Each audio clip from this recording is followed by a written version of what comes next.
Imagine discovering a secret that even the most devoted royal watchers never suspected existed. A revelation hidden in plain sight, locked away for decades in the Queen's private vault, untouched by the media, unseen by the public. Before we continue, please hit the like button, subscribe to the channel, and turn on the notification bell for updates.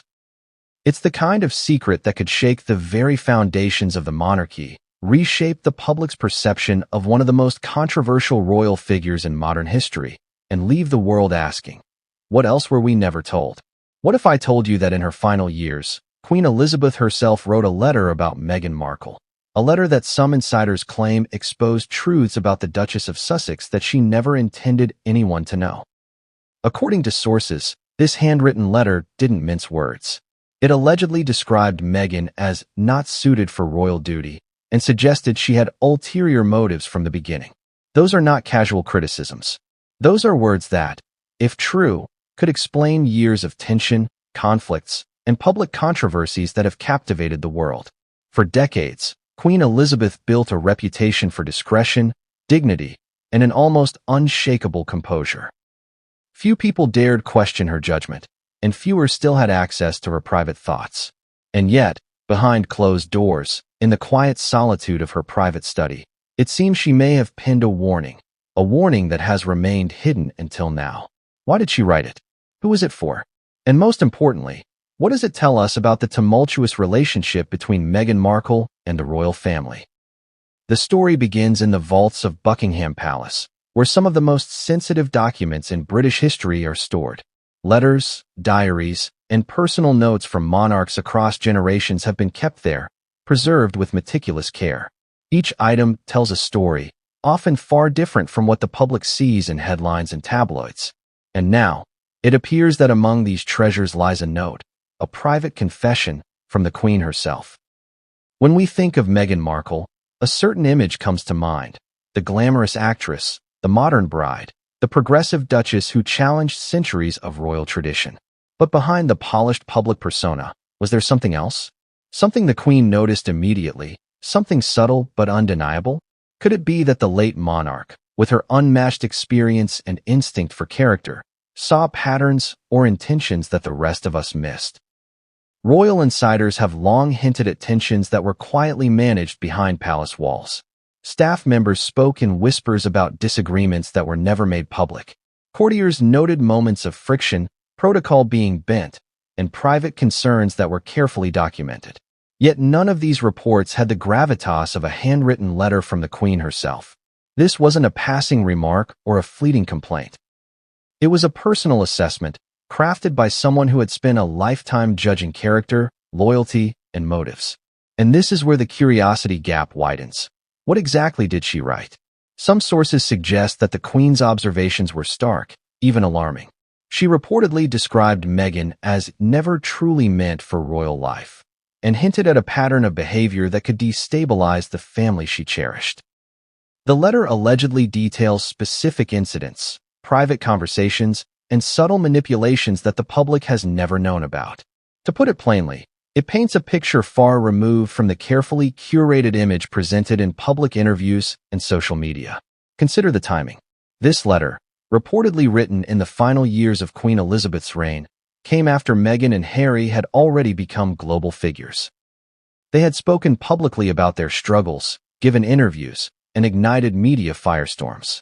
Yet, even after observing the fallout, the Queen's words suggest she had already formed a decisive judgment. She wasn't swayed by media narratives, public opinion, or political pressure. Her perspective was private, informed by decades of experience navigating personalities, diplomacy, and royal duty. Imagine being in the Queen's position. For over 70 years, she had watched as people came and went, some leaving legacies of devotion, others of disruption. She had witnessed marriages flourish and fail, scandals erupt, and loyalties shift. And now, with Meghan entering the picture, she was faced with a choice: intervene publicly, remain silent, or document her observations privately. The letter seems to indicate that she chose the third option. A quiet testament to her judgment, meant perhaps for her successors or for history itself. But what makes this revelation even more compelling is the contrast between Meghan's public narrative and the Queen's alleged observations. Meghan has long been portrayed as a modernizer, a trailblazer, someone bringing a fresh perspective to the monarchy. Yet, according to this letter, the Queen may have seen intentions that were more calculated, more strategic, and far less aligned with the traditional values of royal duty. This raises immediate questions. Was Meghan misunderstood, or was she deliberately crafting a path that conflicted with the expectations of the monarchy? And here's the kicker. This isn't just about royal etiquette. This is about trust, loyalty, and the very survival of a centuries-old institution. The Queen's words, if accurate, suggest that Meghan's actions could have long-term implications, not just for Harry and Meghan, but for the entire royal family. They hint at conflicts that go beyond personal disagreements, pointing to fractures in the way the family operates, communicates, and presents itself to the world. What's fascinating is how this letter reframes everything we thought we knew. Media narratives often paint a simplistic picture. Meghan as victim, royal family as oppressive, and Harry caught in the middle. But a private letter from Queen Elizabeth adds nuance, complexity, and perhaps a chilling clarity. It suggests that the Queen, with her unparalleled insight, saw deeper motives, potential manipulations, and patterns that were invisible to the public eye. And yet, we must ask, why now? Why is this letter surfacing, and what does it mean for the future of the monarchy? Could it be that the late Queen intended these observations to guide her successors? Or was it simply a private note, never meant for anyone beyond her own eyes? The answers remain tantalizingly out of reach, but they also make the stakes impossibly high. Every word in this letter, every line, could rewrite public perception, history books, and perhaps even the relationship between Meghan, Harry, and the royal family. Consider, too, the emotional weight of this revelation. The Queen was not just a monarch. She was a mother, grandmother, and great-grandmother. Her judgment carried not only institutional authority, but personal concern for her family. That she might have perceived threats to the harmony or legacy of the royal family adds layers of poignancy, tension, and drama. It's not merely a critique, it is a warning. A careful, measured, yet unmistakably stark warning. So what exactly did the Queen mean by ulterior motives? Was it ambition, desire for fame, or influence over her grandson? Was it something as subtle as leveraging public sympathy to manipulate media narratives? Or something more overt, a strategic calculation that could impact the monarchy's image for generations? The letter allegedly contains hints, examples, and observations that could illuminate this mystery, but only if we dare to read between the lines.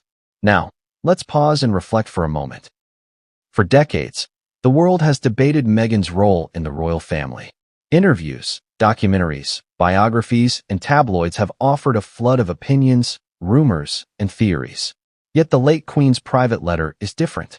It is an inside perspective, born of years of experience, careful observation, and unparalleled insight. It is not influenced by public opinion, nor by commercial or political pressures. It is raw, honest, and, according to those who have glimpsed it, devastatingly candid. And this is where our journey begins. Over the next chapters, we will explore the context of the Queen's observations, the specifics of Meghan's alleged behavior, and the fallout that may have been foreseen by the monarch herself. We will look at private warnings, media controversies, and family tensions, connecting dots that have long puzzled royal watchers. Every revelation will be layered with emotional beats, contradictions, and surprises, crafted to keep you on the edge of your seat. Few people have ever seen the Queen at work behind closed doors. Fewer still have glimpsed the private sanctums where history is quietly recorded, decisions are meticulously weighed, and personal thoughts are preserved in handwritten letters. Buckingham Palace, St. James's Palace, Windsor Castle, they are not just royal residences. They are vaults of memory, institutions of power, and secret theaters where the monarchy operates away from prying eyes. And somewhere in this world, in the late hours of quiet reflection, Queen Elizabeth wrote down what she thought about Meghan Markle, a person who would forever alter the course of her family's story. Imagine the scene, the soft glow of a desk lamp in a room lined with books and portraits, the ticking of an ancient clock, and the gentle scratch of pen on paper. A queen who has reigned for over 70 years, whose every public word is scrutinized, whose every action is interpreted, takes a private moment to document her thoughts. It's intimate. It's revealing. And according to insiders, it is unflinching. The Queen's private world was one of order and ritual. Every day, her schedule was precise, almost sacred. Morning briefings, private audiences, family meetings, official correspondence, each step meticulously planned. And yet, in this world of predictability, her private reflections were a sanctuary of honesty.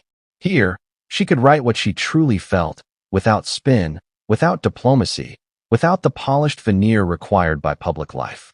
And in this space, she allegedly wrote about Meghan Markle, a figure who had captured global attention and, some argue, disrupted centuries of tradition. The Queen's private letters are not casual notes.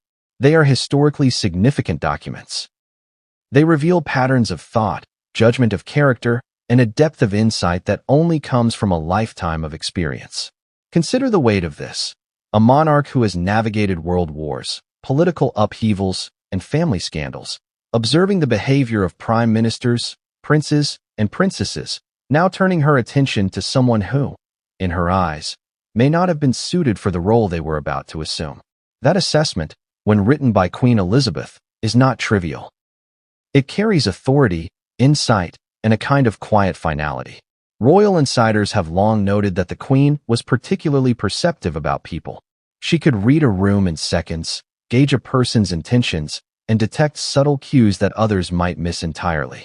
This was not intuition alone, it was honed skill. Her lifetime of observing human behavior, combined with the pressures of monarchy, gave her an unmatched ability to understand motives and predict outcomes. Which begs the question, what did she see in Meghan Markle that the public, the media, and even other family members might have overlooked? According to reports, the Queen's reflections were not only critical but also pointedly specific. She allegedly referenced patterns of behavior, moments of manipulation, and decisions that were, in her estimation, inconsistent with the expectations of royal duty. She did not merely comment on Meghan's public persona or media appearances. She wrote about private interactions, subtle breaches of protocol, and the implications these actions might have for the family. These are the kinds of insights that can only come from someone who understands both people and institution on a profound level. And yet, there is a paradox here. The Queen was known for her discretion, for never speaking out publicly on family matters. She guided, advised, and sometimes quietly intervened, but she rarely made judgments in ways the world could see. That she allegedly recorded these thoughts in a private letter suggests a level of concern that went beyond casual observation. It was a deliberate effort to document, to create a record, and perhaps to warn future generations. Now, think about the stakes. This was no ordinary family critique.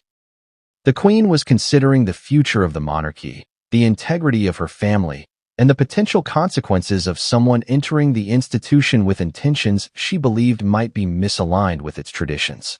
It is one thing for the public to debate Meghan's role or character. It is another entirely for the sovereign herself, who has devoted her life to the monarchy, to express doubt and concern in her own words. The gravity of that cannot be overstated. And here is where the emotional intensity comes in. The Queen was not just a ruler observing an outsider.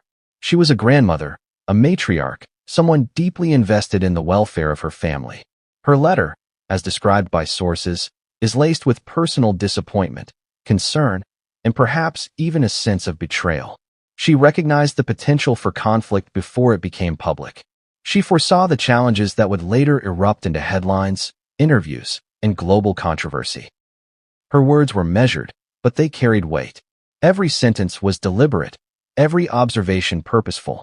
What also stands out is the sheer meticulousness of her note-taking and letter-writing. These were not offhand remarks. These were carefully considered words, likely written after days or weeks of reflection. In a life dictated by protocol, every line was significant. That the Queen chose to devote time to this task suggests she understood its importance. She wanted it recorded, preserved, and perhaps even acknowledged by those who would follow her. And yet, the letter remained hidden.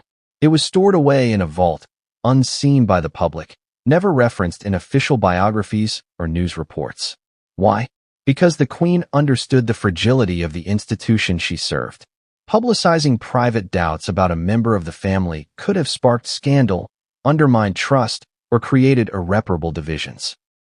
She weighed her words carefully, choosing to preserve them for history rather than immediate release. But this secrecy only adds to the intrigue. What was in that letter that made it too sensitive to share while she lived? Was it the bluntness of her critique, the accuracy of her foresight, or perhaps the potential embarrassment it could cause for her grandson and the Duchess of Sussex? Whatever the reason, it remained hidden, a silent testament to her judgment and concern. Consider this. Most of us will never have the opportunity to record our private thoughts with such permanence, to create documents that outlast us, and to leave behind evidence of our true feelings about people and events. The Queen did. And in this case, what she wrote about Meghan Markle could provide insight not just into a single relationship, but into the pressures, expectations, and vulnerabilities of an institution that has endured for centuries.